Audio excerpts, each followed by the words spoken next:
Коронавирус пандемиясынан сақтану мақсатында елімізде төтенше жағдай жарияланды. Осыған байланысты мемлекет басшысы халыққа үндеу жолдады. Бүкіл халықты жұдырықтай жұмылуға, сабыр сақтауға шақырамын. Бұл күрделі жағдайды бәріміз бірге еңсереміз деп сенемін. Халқымыз аман, жұртымыз тыныш болсын.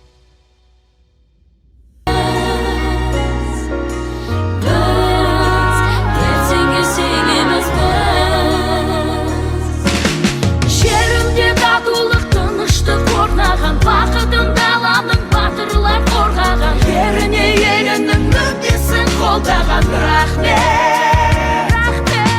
Азаттық толғауын ақыным толғаған, ақсақал атасы батасын жолдаған, жастарға бабаның дәстүрін жалғаған. Рахмет.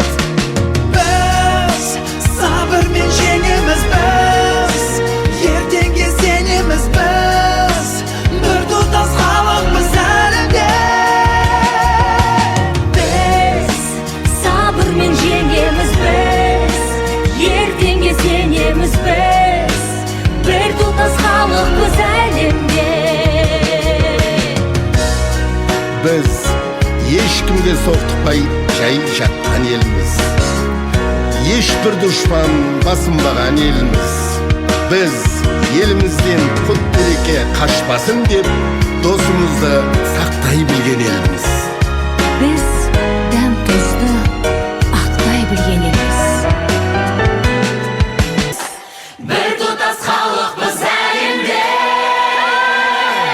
Біз сабырмен жеңеміз, біз ертеңге сенеміз, біз